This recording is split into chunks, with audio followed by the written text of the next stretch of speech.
All right, it's 11:30 Eastern, 2 weeks before the start of the US holiday season, and I'm freezing cold, Shelly. So we can share with our listeners that it's holiday time, and I'm Mhm. ready for it. Are you ready for it? Not anywhere close, but I'll get there. Yeah, well, I don't really, at this point with the kids being so old, I don't really care about the whole like gift exchange and hunting for stuff. I just like the fact that they'll all be here at the same time. I love the fall foliage, and I love the fact that I can like drink tea all day and not be considered a golden girl because it's so freaking cold to me anyways. So all right, so welcome everyone to today's conversation. We're talking with my girl, the CEO of Shapeshift Advisors, Shelly Simpkins, on staying sticky with customers as service providers. So I'd love for Shelly to jump in. As you guys know, she's been all over the map from different angles. Accenture, her on healthcare IT leaders, and now her own advisory services with Snapshift Advisors, a little bit of a tongue twister, hashtag SSA for short. So, Shelly, talk to us about what we're going to discuss today in keeping clients sticky.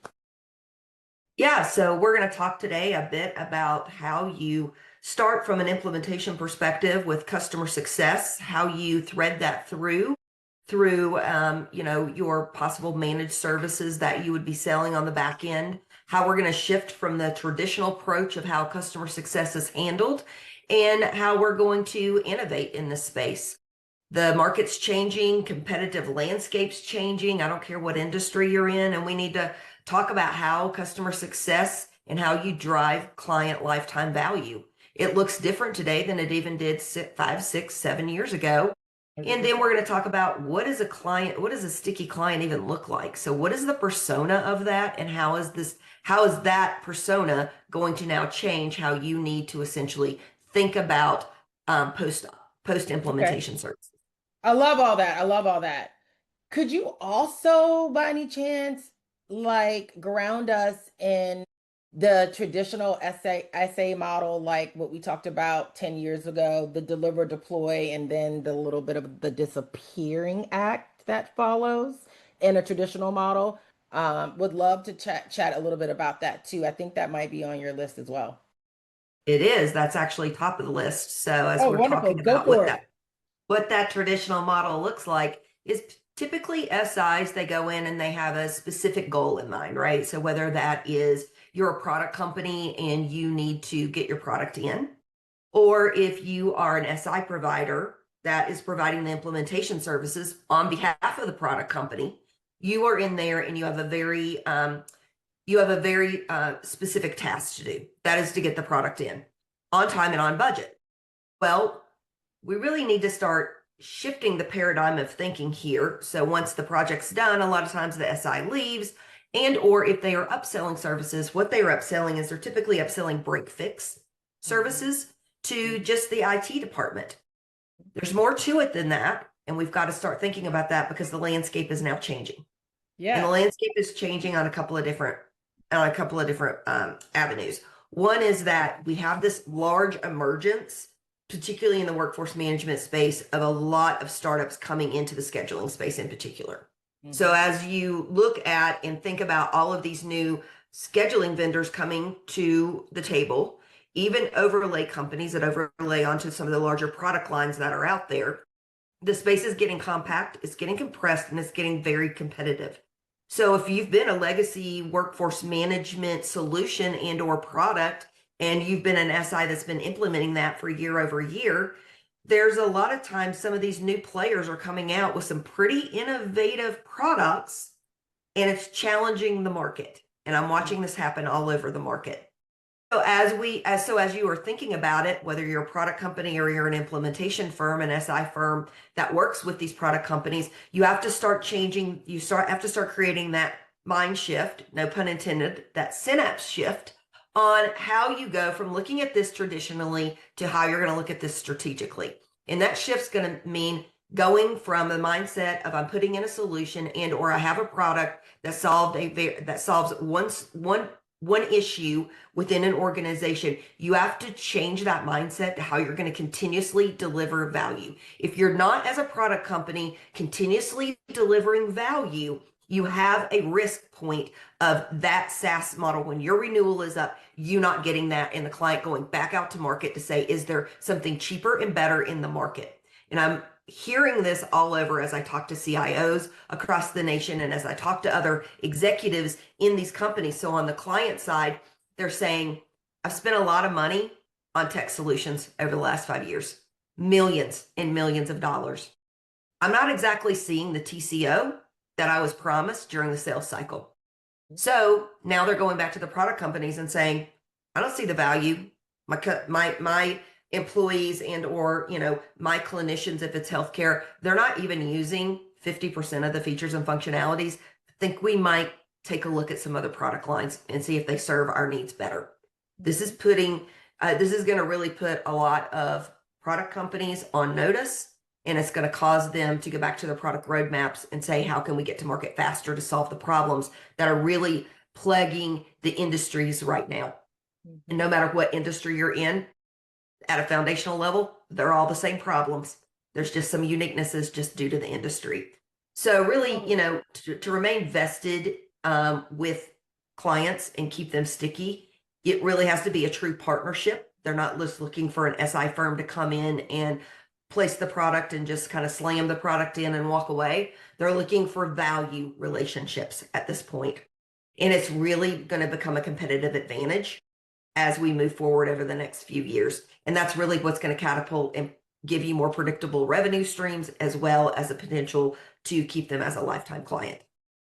So basically, what I think we just learned is, in essence, sticky clients aren't just satisfied, they're dependently successful based on the need for us in this ecosystem to stay connected with them and build relationships that go beyond the technology. Would you agree with that? That is correct. Yep. And this is where it's going to take an ecosystem to pull this off.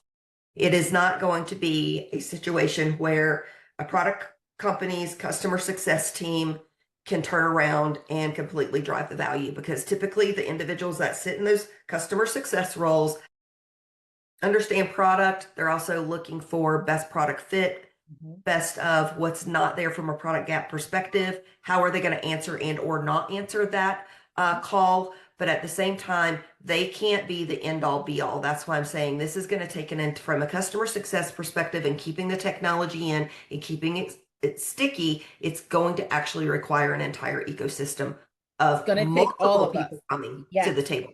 Absolutely. And I think that is really what I want my SI friends to understand from our time today, is that I get the fact that we're all competitive over that dollar. But what really, really shows up for customers and keeps them engaged is when we all collectively go to the table to drive that client experience, given all that we know we bring to the table from our different perspectives.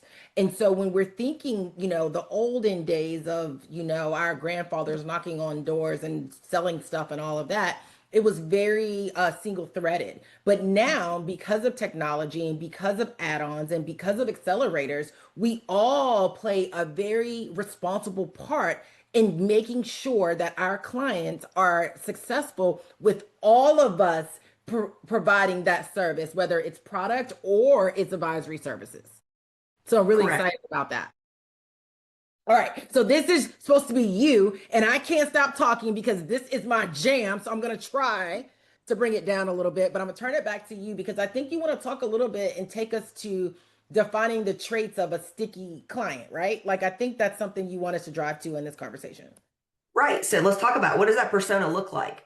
If you have a sticky client, like, what does that actually look like in all reality? And I will tell you, there are some distinguishing traits of what defines a sticky client.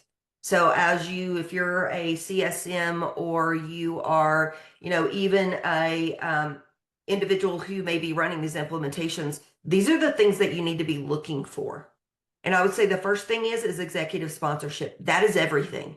So Mhm. if your executive sponsor is primarily just IT, not that there's anything wrong with my IT friends, they're That's all right. great. But That's at the right. end of the day, if you're implementing something that is operations focused and an operations product, then you're going to need an executive sponsor on the operations side.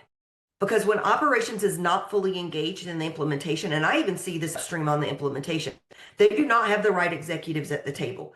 Yours putting in a system that essentially basically impacts the front line and impacts operations, and operations is expecting it to do this product to do things that it may or may not be able to do out of the box. If you don't have that alignment up in implementation, it is going to fall apart on you on the backside of customer success. So that's why I'm saying executive sponsorship will mean everything. The other thing Wait. So is that, before you go on, yep, I want to double down on what you said about at the end result, it's not going to be as successful. And what that transcribes to me is that the end users will not trust the technology because of the way that it may or may not have been configured because you did not have the right people at the table at the beginning. That is correct. Yep, vital to the success yep, of a strong implementation is that the end users actually trust what they're using to make sure that their schedules are loaded correctly, that they have the time off balances that are accurate, and also to make sure their pay is accurate. correct. Yep, absolutely. And so that goes to feature adoption, right? So sticky clients are leveraging and utilizing about 60% of the functionality. Like I'm talking early on. So they are continuously adopting and as they're moving out of that go live phase, and I call it the deer in the headlight phase. And even from a change management curve perspective, how you have all this excitement at go live and then you fall off the cliff because people are like, oh, well, this isn't everything I thought it was going to Mhm. do. Isn't that what you said it would do? Yep, this is where it's crucial that customer success dives in right then.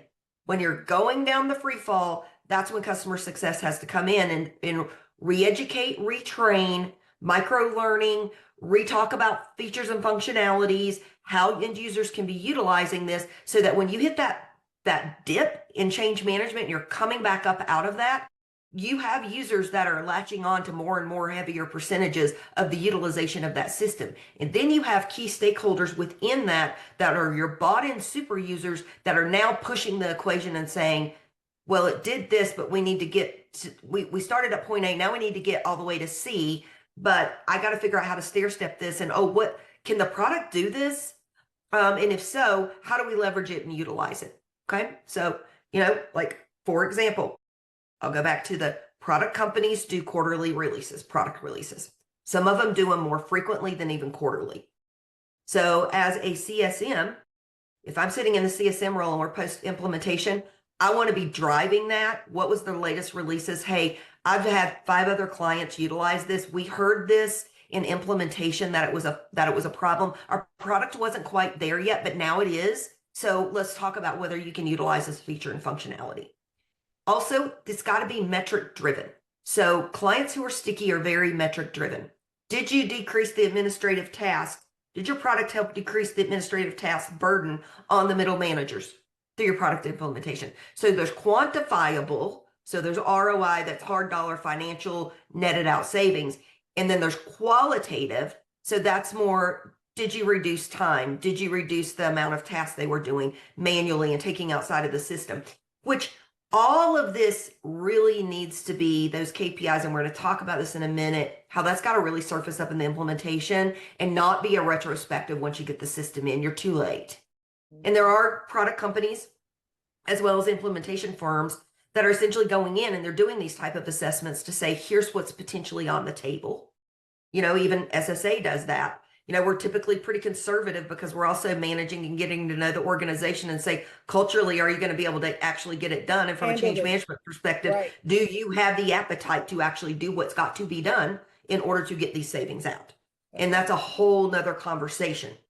There's also proactive partnering. So this goes back to being more strategic, understanding what the organizational strategic goals are over the next 12 to 18 months. I don't even do 3 to 5 years anymore because so much changes with regulation, particularly in healthcare. You can't have a 3 to 5 year plan because everything changes every 2 years, it seems.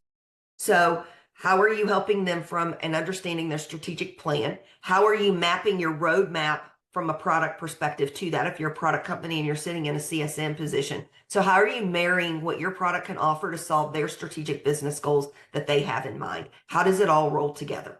This is sometimes very hard to do because, like I said, back to point one, when you don't have the right executive sponsorship, you don't have insight into that Mhm. and you don't know what their strategic goals are. Yeah. Another thing too is that sticky clients typically they don't have price sensitivity because you're a trusted valued partnership and they are willing to pay for value. A lot of organizations there when I get into a situation where I've got a price sensitive customer, I start to question and I do question them as to whether they have the appetite to do what needs to be done when I come in. That's right. Sometimes cheaper is not always better. Just like I tell my husband with laundry detergent, cheaper is not always better. There are certain brands that I trust because I will spend the money for them. And in other areas, I will buy the cheapest. We all do that, make personal decisions in that way. With sticky clients, they know the value, they know the brand, they know they're going to get what you're selling them. And so they're willing to pay for that. So Absolutely. these are primarily, I would say, the top 5 traits that I see related to clients that are sticky and Okay. embedded with you and are dependent upon you. So it's not just about the customer's happiness. It's about embedding the SI value so deeply that the partnership is indispensable. And it's not Mhm. about the money. You're a trusted advisor embedded in the organization. And for someone who's been watching you on the sidelines for the last decade, I have to say that that is your total philosophy where I've seen it, whether or not you were an independent at the time, whether or not you were SSA, or when you were at Workforce Insight or at Accenture for that matter. You always put the relationship first. And I found, and I know that you're going to kill me because I'm putting you on the spot and giving you all these accolades and you're probably going to turn purple, but I remember very fondly you having separate conversations outside of the implementation. And during that time, I was very implementation focused. So I didn't quite understand where you were going. But now that this has come full circle for us in our relationship, I remember very fondly you having those relationship conversations about being at the table, but most importantly, about their internal processes and policies. And I would scratch my head like, why are we even talking about that? This has nothing to do with the implementation. She's going to slow down my dang on project. But in actuality, you were accelerating it and we couldn't see it because we were not at that level of understanding the importance of a customer being sticky. And so I put you on a pedestal real quick to share with all of our listeners and viewers that it's super important to have a relationship guru at the table in conversations about implementation because the relationship guru will get the customer to become comfortable with being sticky with you. And will get the customer to be comfortable being sticky, talking about how ugly their baby is in order to get the baby to turn out beautiful at the end. And so it's vital, all of y'all listening, it's vital to understand the importance of a boots on the ground advisory dedicated person educating and developing the client to become comfortable being sticky with the SI. So I'm off my TED Mhm. talk. I just had to say that because I've seen it for the last decade. And kudos to you. And I apologize for all the hell I gave you back in the day at WFI when I told you slowing down my damn project. My bad. I'll just say I hear that in a lot in the industry when I come in or my team comes in and they really, we're worried about the relationship and our in focus is time to value, right? So we want to be embedded in that implementation. We want the customers to be successful. We want operations to be successful, but we also want the technology to work. So, there's a lot of times where we wedge in and we are the middle person on both sides of the table. And we play that role quite frequently. But at the end of the day, we're looking for you can get the product in, and sometimes that's just what has to happen. But there's a whole nother level of work that has to happen after that, and that is all going to be dependent upon relationship. Absolutely. Well said. Well said. Okay, I digressed us. Um, talk to us a little bit more about what needs to happen if you're an SI and you don't have an infrastructure for advisory and you don't really know the inside of the clinician's world, if it's a clinician, how should SIs gear themselves up to be helping the customer get ready for that? Yeah, I mean, there's a couple of ways. Like I said, I think this is where it requires an ecosystem, right? So this is where it requires strategic partnerships with strategy firms who can bring what is not there. It can make SIs look like they're being very strategic and very thoughtful. So they're maybe coming in to do a technology implementation, and they may have the best technical expertise and consultants out there that can configure the system to the best of their ability. But what they don't, because they're so focused on the implementation, it's really hard for them to see the forest for the trees. Where when a true strategic partner walks in and can provide the overall set you up for success governance structure, the listening out for operationally, how are they going to get their TCO and ROI? This is where I have executives lean in very closely. And the reason why is because they're like, putting in the technology is one thing. We can do that very tactically. But at the end of the day, I need to drive a strategy out of this. And if I'm going to spend, you know, 6, 7, $8 million on a system, and that would be an inexpensive system with implementation, I want to make sure that it actually solves the needs of my organization. So I think some of this, like I said, is more around strategic partnership, and other pieces is getting clear in who owns what lane. Mm-hmm. That's really important. You know what my favorite tool is to get people aligned and make sure they stay in lanes, right? It begins with the R, ends with an I. Like it's simple, but it is powerful. We build racy matrices together, you and I, all the time for our customers.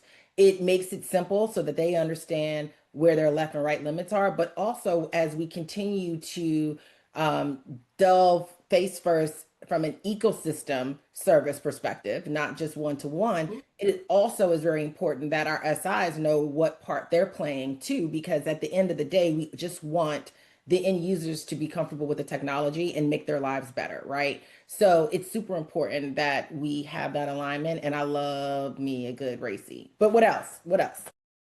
Yeah, well, I mean, let's talk a little bit about how you actually become successful in the implementation post go live, and you've not even gotten to post go live. So, you know, it's really about embedding. So, as a product company, you really should be embedding your CSMs in the implementation. They need to hear about what's going on in design, because that's going to help them start thinking about KPIs. And that's going to connect them to the business. So, your CSMs need to have relationships across operations and understanding that, and they need to have it at the right level. So I can tell you that a CSM sometimes is great at that middle manager level, but you better have some executive relationships along the way to actually marry up and help executives understand how the system's being utilized, because they're the ones that are getting the phone call of, hey, here's what our current pricing is. Does it seem to be working for you? If it's not working for you, do we need to like think about from a cost reduction perspective on IT spend? Maybe we go out to market. When you have an executive engaged and they're actually seeing the value of the system, then the conversation is very easy. Nope, it works great. We want to keep it. Do not take it out. And I see this all the time. No matter what the product vendor is, I see these conversations all the time across executives, and it is literally that simple. And it's typically around budget time. They're Mhm. thinking about next year's budget. They're trying to figure out how you can reduce spend, because I've been on that side of the equation too. When I get a phone call and say, we need to reduce by this much, what can you contribute to that part of the pie? So that's either going to be in technology, people, or assets in an organization. And then you have to, as an executive, figure out how you're going to contribute your piece to the overall cut that needs to happen going into next year's budget. Absolutely. Another way too is with culture and readiness. So the customer success team can start doing some looking at it from the lens of what is organizational appetite? What is their change management appetite like? Because that's really, they're going to see that play itself out in all reality in the implementation. People begin to get very stressed. They begin to get very, um, have some really consternation, I'll call it, during the implementation due to project timeline, budget, the ability of whether they can actually design the system to work. 75% of what the end users are expecting coming out of the gate. There's a lot of factors that play into that. So you start seeing the true cultural personality of the organization in implementation. Mm-hmm. So you can begin to be thinking about that post go live, how you're going to interact, and what you think the appetite of the organization is going to be for new features and functionality releases. Do they even have a post implementation structure in place to even facilitate these conversations with the right stakeholders? I mean, sometimes it's very as simple as that. Or do they see this as I'm going to put the technology in, it's just going to be very tactical, it's going to be a storehouse of data. A lot of what I see in the market is that there's a lot of data in these systems. Nobody knows what to do with it on the back end. Nobody knows how to roll it up, and nobody knows how it can be utilized to actually for operational impact. And I think that's where and we talked about this when we started, about disappearing. Like, how many customers do we know feel so divorced after an implementation because they have all these widgets and all this stuff, and they're transitioned to hypercare, and then they're just left alone like that? It feels daunting to think about that, right? Some of these projects that we've been on together last up to 24 months. So you've had 24 months of someone being like, you got it, we can do this, do that, we got this together, to silence. And so Mhm. I love the fact that you've decided to focus your part of the ecosystem on making sure that these clients are not alone, and that they still feel connected to the ecosystem, and that we are still sticky with them. You know, you think about the conversations that you've been having with one of the tech partners, Zadons, and talking about the future of how those accelerators can help optimize organizations across the globe, right? Like, those conversations are vital as ecosystem participants, because that is how we continue to reduce the silence and make sure that our clients don't feel alone after the tech implementation is done. And I Yep. love that. And I'm following you all the way down the field because I think that's important for customers, especially the ones that, you know, are near and dear to my heart. So at any rate, I keep digressing us. Keep going. Yeah, so let's talk a little bit about retention all the way through stability. So let's talk about a little bit about the handoff, right? That goes on, or lack thereof, Mhm. between the implementation team and post go live with customer success. Typically, when I follow and have executive sponsored some of these technology implementations, people are burned out on both sides after they have implementation fatigue.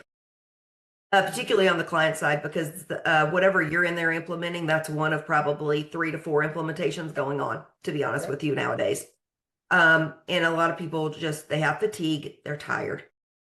A lot of times from an implementation perspective, there's a huge laundry list of phase 2 work that we didn't get to during implementation for budget constraint reasons, for timeline reasons. We could come up with, whiteboard 10 reasons why we have to push things post implementation. Now, what happens is there's not a great handoff there. There's not a great handoff to customer success to understand where they should go, how they should handle phase 2 work. What of it does product contribute to? What of it, frankly, has nothing to do with product, to be honest with you? And how are they going to move forward with that? Also, moving beyond just leveraging just the analytics coming out of the back end of the system. A lot of times what I see with CSMs, they're bringing in and they're showing a bunch of analytics on utilization of the system. Some of the other metrics that they're showing is essentially basically usability. Here's your SLAs as well as your tiered break fix. How much of Mhm. it is product break versus users not utilizing the system correctly? Those metrics I'm not saying are not important. They are important. But unless you're driving back to what their business strategy is, they become less important. They become just another IT metric that only IT is measuring and monitoring. Because if I'm sitting in an operational executive position, I do care how much people are utilizing the system. Don't get me wrong. But what I really want to know is I want to know, how do we get them to use it in the system more? What is that plan? Mhm. What is that action plan, and how do we partner with you, vendor, to essentially make sure that that happens? And oh, by the way, I'm still getting emailed and constantly every 2 weeks or once a month when whenever the finances come out and I've got to answer to, we put this product in, they said that we would reduce overtime by however many millions of dollars or meal break at a station, you name it, and it's not happening. When should I expect that? When should I expect the ROI to kick in? These are things, and this is how customer success partners in order to drive to the business value piece. There's So let's go also, back. Let's go back real quick. So, I'm going to be mindful and not mention the client's name, but I'm going to give the initials of the contact that we had, CC. And we, at the beginning of this engagement, very recently, one of the things that we did was we had on the onset of the engagement a governance workshop. And in that governance workshop, we answered the phone way before it rang to say, what do you want? How do you want it? What is it going to look like? What is it going to feel like? What is the experience going to be? What is when your finance person calls you, what type of conversations do you want to have with them after this goes in? And it is vital to success to answer the phone before it rings so that when it does ring, it's not a surprise. It is in reaction to what has already been established and put in place. And so while customers might feel like, oh, that might be overkill, or even an SI might think you're going to you're going to slow down my project. It actually is an accelerator. So I keep digressing you, and you can kill me after the show's over, but it's important for me to have our listeners hear those micro processes that are put in place to start the stickiness at the beginning of the engagement and not in the middle when the phone is ringing and they're screaming at you. yep. Yeah, and I'm getting more and more phone calls, right? I'm getting more and more phone calls on a weekly basis of, Shelly, we've put this tech stack in. We're not getting the value out of it. Can you come out here and sort this out for us? Mm-hmm. What should we keep? What should we not keep? If there's product gap, are there third-party vendor overlay vendors out there we need to be considering? Operations still is not seeing the value. They're wanting to go back and they're wanting to do this hybrid process between manual and technology. Can you just come help us sort this out? So this is where, and a lot of it is I get conversations from executives to say, I just need you to come in here and figure out what business operations needs and what is the tech that's actually going to solve this problem. Because I know it potentially is not going to be, there's not what people in the industry say. There's not, I call it one throat to hug from a product perspective. It just doesn't exist today. But they don't have the expertise internally to actually pull this off and really understand what it is that they need. Agreed. Which is why I think it takes a village, right? I know that's an old cliche, but it really does. And being in this space for the last decade, I realized that it really is a responsibility of all of us as WFM experts to support our customers holistically, 360 degrees, right? And so I love that message. So yeah. Okay. So 90-day success metrics. Yeah, so I just wanted to put a few up here just to give just a little feeler of what that potentially looks like for clients and for that are successful metrics. Essentially at 90 days, you should have a high adoption rate because you've got the deer in the headlight look out of the way. People are actually engaging and utilizing the system. So you should be able to understand how many of your users are actively utilizing the system. I know that sounds like a basic metric, but it is vitally important, particularly for the product companies, as well as you've got about 95% of your core workflows running through the technology because the technology was designed correctly. Where you might have, maybe you can't get to 95%, maybe you start off at 75%, but your goal is to get at 95%. You're not going to 100% take the process away from a manual process or workaround, but you need to get that percentage as high as possible, as well as user trust and confidence in the system. This should really this is a net promoter score of 40 in here, so just to ground everyone, but you should be sending out surveys so that the questions need to be geared on how well the users trust the system, maybe not adopting and using it, because adoption and usability is the end result of trust. of the system. They trust the system, they use the system. So I really don't like the words user adoption. I like the words user trust. Absolutely. So when you think about, because my favorite P word is process. So when you think about the metric of 95%, what do you think attributes to that on the process side? Is it developing policy? Is it policy work? Is it governance? Like, talk to us a little bit about what needs to happen in order to hit that 95%. Yeah, so this is really about mapping business process. And when I call business process, I mean workflows. So let's say, for example, you're implementing a scheduling system, just to make it simple. I want to know how the end users do it today. And I don't really care whether they're using technology or not. I want to know how they prefer to do it, how they prefer the scheduling process to go. Then I want to take that exact mapping and then I want to overlay what the technology can do out of the box on top of that workflow.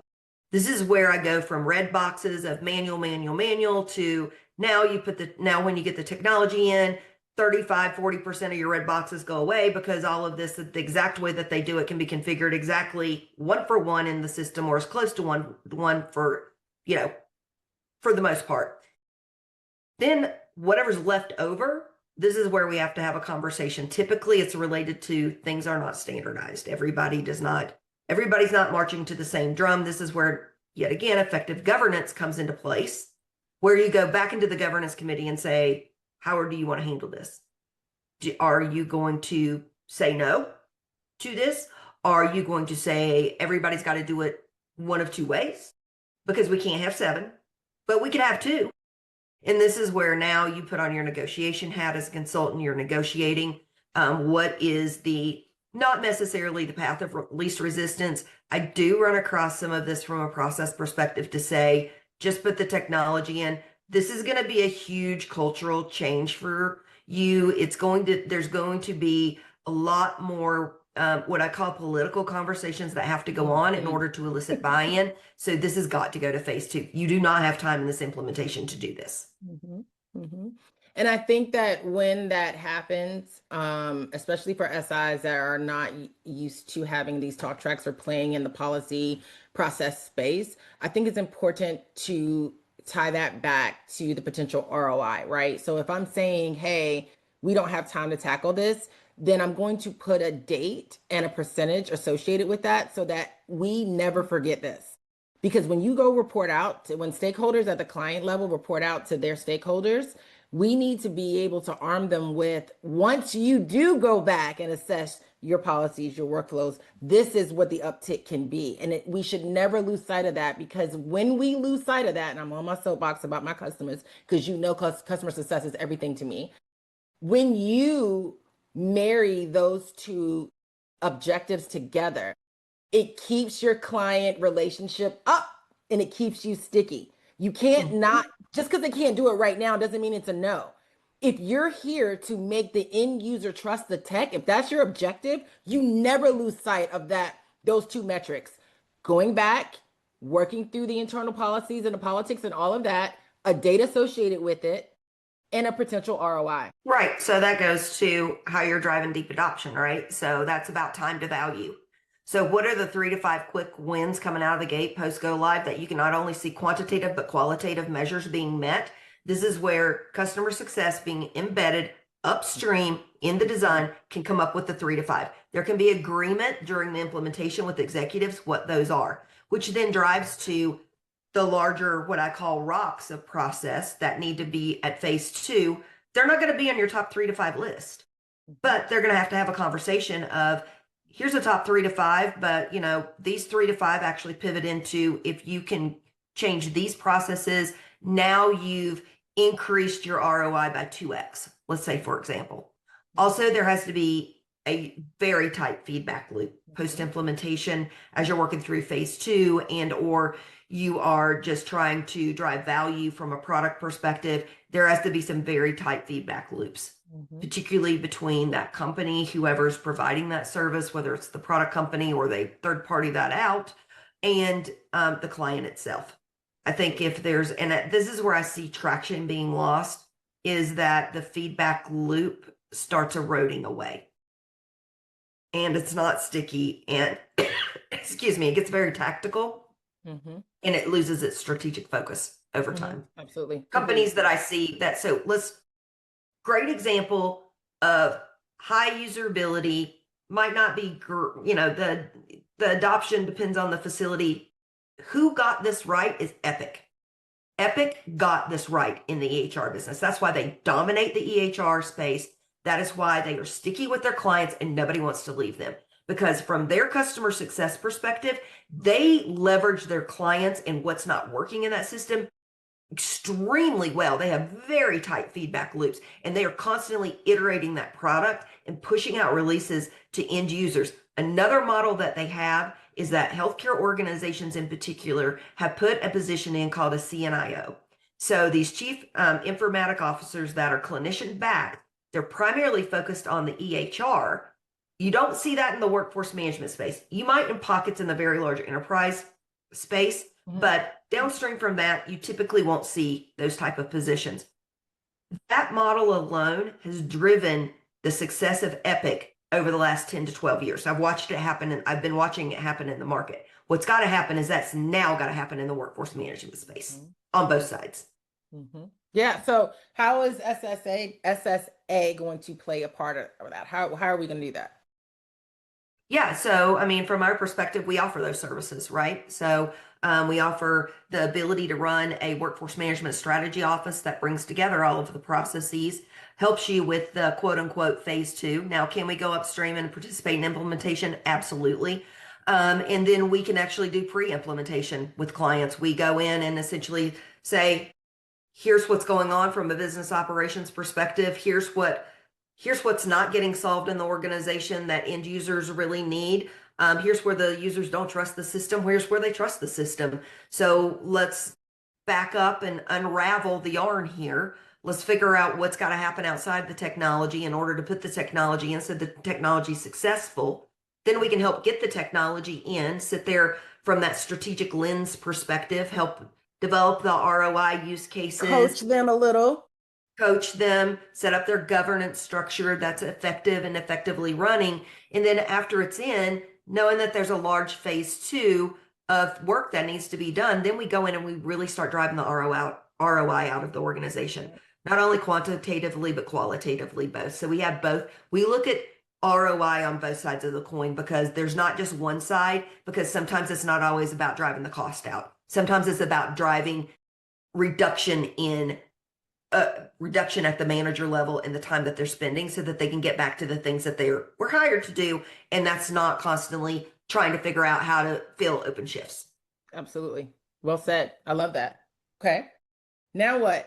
So this is where we can talk about, essentially basically how you can go about getting more strategic from a end user trust perspective and get stickier with your executive sponsors is looking more strategic. This is about how you create roadmap workshops, how you go through and help them decide what is the path that they are going to be on. I've more and more clients don't like to say, what do you think? They want me to tell them I think will work for them. They can agree or disagree, and we can have a conversation about that. We have a client that tells us that every week. Please, ladies, don't ask me. Y'all know what y'all are doing. Just tell me what you want me to do. Right, because they're hiring us because we're the experts. They expect the experts to bring the answers to the table, not them sit around pontificate what they think the answer is. Right. They want us to actually tell them, here is what, based on what I know about your organization today, here's the path that I think that you should follow. Now we can have a conversation about whether you find that realistic, not realistic, or you want to maybe tweak that a little bit, just for a variety of reasons of maybe some things we didn't pick up on. This is where it becomes very collaborative. And this strategic road mapping should really be a biannual process, not an annual process. because things change in organizations. Organizational wins shift all the time. It's not something that Turnover. is stagnant and standard and you can rely on it. That's not the world we live in any longer. It was 10, 15 years ago, but it is not today. Also, looking for adjacent opportunities. So this is where you can put your upselling hat on and say, based on this, this, and this, I think we are releasing some new product functionality, a new module that maybe is a different pricing model, or they may have bought the base package of your product and you're wanting to land and expand in that account. This is another great way to in which you can grow them into your product and your product lines, as well as, really translating those outcomes to the business outcomes to your technology. What are you solving for them? How are you solving the problems? So really, I think these three key areas are areas that we excel in and that we do a lot for clients, whether that's on the client side or we're brought in through a product or an SI vendor to do this. This is a way that we approach our work. Yeah, I love it. So I want to talk just a little bit here about getting out of the trap of the IT silo. I see this over and over and over again where product companies in particular get siloed into IT and it becomes an IT purchase and it becomes an IT owned area. I will tell you very quickly, depending on what the product is that you are installing, IT is not the right person to own and or be the business owner of these implementations nor these products. It needs to be a combination of HR, IT, and operations owning this, depending on what you're implementing, because it is a multifaceted product that touches multifaceted individuals and employee groups within organizations. And therefore you need almost like a trifecta model, I call it. But really, in order to get out of the trap of being just in IT conversations, it's going to really depend on how you pose the questions. And posing the questions like, not about product performance, but how it helps the solution. How does the solution help solve their goals? This is really making CIOs and IT think outside the box of just the IT product roadmap. This is why when you have your quarterly check-ins, it should be the trifecta that I just outlined of individuals sitting there.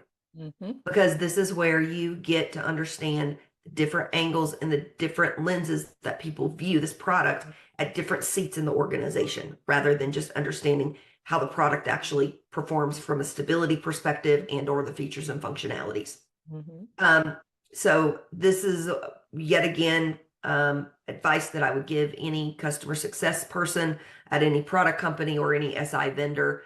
It's really going to matter on how you pose those questions, and that will cause IT to get different people to the table. Absolutely. You know what I'm cheesing inside. My heart is singing because Jim Munoz would be so proud of you by what you just stated, because he drilled that in our heads when we were at Workforce Insight about making sure that you have the right people at the table and that you're creating the synergies, and that not just one department, team, or individual owns workforce management. And that I love the fact that you brought that essence with you to SSA, because that's what we did back in the day together. That's what our customers loved us for. That's what they loved Jim for. So I love that. So shout out to Daddy Munoz. And I just want to point out on this particular slide, because I think this is a pretty powerful statement. The upsell moment emerges naturally when you stop trying to sell product and product alone. When you start trying to sell value, you start trying to sell sustainable growth, and you begin to start selling efficiency, your product will automatically follow in that area. Agreed. So if you go in tactically and you're just trying to push product, you will be unsuccessful. Fair. Total fair. Okay. So here's just some areas of a new playbook if you want client life value, basically around retention, adoption, and expansion, and really transforming from being a product vendor to a true strategic partner with organizations, and how you can set yourself up for success in that area. Some of these new emerging product companies, they struggle with customer success because number one, from a funding perspective and just building out your team and being a startup in general, you're wearing multiple hats within the organization. But if you can get a tight methodology down, your customer success will be sticky and they will continue to stay with you from a value prop perspective. So I think this is great for those individuals and those companies that are in that startup grind and they're having to wear multiple hats and they're having to essentially basically sort of figure out how they're going to balance the customer success once they get their product in their first, 10, 12 clients, and they're wanting to continue to grow from a scalability perspective, just as a product company in general. So, question for you. Mm-hmm. And of course, I'm thinking about my SI friends. What would be one piece of advice if our SI friends don't have a Shelly and they want to develop advisory services and they want to figure out how to keep their clients sticky? What is one tidbit of advice that you would give them? I'm always a fan of dating before you buy. So, in that concept, so this is where, if I was in that position and I was thinking about going down that route, number one is that first you have to decide if that's the right thing for your organization. Where are you going to play? Where are you not going to play? Where are you going to buy? Where are you going to build? And where are you going to partner? Just from a straight up business perspective. If it's a situation in either of the three options is a viable option, but after you make that decision on what you're going to do, if you're going, some companies I see go out and buy a strategy arm, acquire it because they're a large enough company. They know that there's some value there. And then they go and they build it themselves, build it internally. I will tell you, this is extremely hard to build internally. I've successfully done it at one company that led to a nice exit. I have Thank you for also, that, by the way. Thank you. Thank you for yep, I have also attempted to do that in a company where the strategy was not aligned and it was unsuccessful. So they can also partner with firms like SSA, myself. There are a few out there that bring the strategy lens. Also, some of them want to partner with some of the big four firms. They all have strategy firms within them. What I will say, being at two of the big four firms in the past, in these type of roles, if you are a smaller SI, as in, you also have to realize they also offer SI services at these large firms as well, depending on the product. It's more about the partnership becomes very one-sided. And so I would just warn and throw some caution to the wind there. There's probably not a lot you can offer them, more you need them worse than they need you. And that's sometimes how those partnerships end up going. Mm-hmm. So there's benefits, risk, and there's challenges, depending on where you're at from a company perspective and a revenue perspective and what your overall strategy is. So there's not one answer fits all. It's all going to depend on where you're at in your journey. Yeah. Well, it sounds like you might be open to some consulting at the SI level and maybe even some group coaching at the SI level to gain so they can have some knowledge that they can bring back to the organization. So it might be something that we can do there too. Yeah, absolutely. Yeah, I'm happy to talk with anybody no matter where they're at, on their journey, from a company perspective. And if they're thinking about how do I do this? Do I know, am I ready to do this? Is my organization, is my sales team ready to go in and actually sell this? Do they even know how to bring Is my somebody like implementation myself team to ready the to sales? understand the difference Right. between an implementation and advisory services and the relationships there? Because that right there will break this whole program.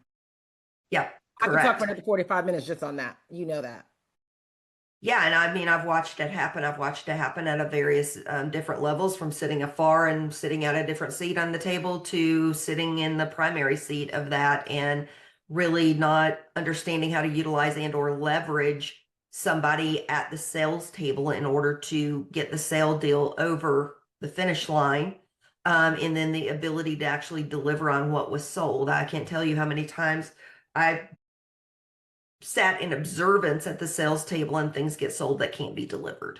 Mm-hmm. So this is where that's very important that sales teams really understand what is it that you're selling, how do you sell it, and can it actually be delivered? Because the last thing that will erode away at your client's trust and about the snap of a finger is when they figure out that you've sold them something that cannot be delivered. And that even goes with product features and functionalities. That even goes for product companies. So if you're selling features and functionalities that you think the system can do, but you've not confirmed the system can do, and you've not seen it be successful at clients, then I wouldn't be mentioning it at the sales table. Agreed. Agreed. Okay, thank you. I appreciate that. Okay, I'll give you back the mic again. Well, I think we've covered a lot of topics today and covered a lot of things that make clients sticky and continue to drive value for their clients, as well as how SIs can leverage and utilize firms like myself and or, others, and build it internally and really think about how they want their customer success to be effective for clients and keep their clients sticky so that they're renewing those contracts every time they come up for negotiation. And it's just one of those, oh, this is a no-brainer. Yeah, it's Absolutely. I don't even worth think, don't it. even look at the price tag. Like, Yep. okay, awesome. How can people get a hold of you if they want to chat with you about your content, about your drive, this extreme drive you have to bring this ecosystem together? How can they get a hold of you? Yeah, absolutely. They can just go out and visit our website, synapshiftadvisors.com. There's a contact page on there. You can actually schedule a one-on-one with me, and we can take it from there. Wonderful. Shelly, it's always such a blast. Obviously, we chat all the time. So it's nice to actually share our conversations with others, and hopefully they got something out of it. I know I did. So until next time, I think we have another series coming up in December. So we will be sharing the details on that pretty soon. Happy holidays to everyone, and stay inspired. Talk soon. All right. Thank you. Thank you.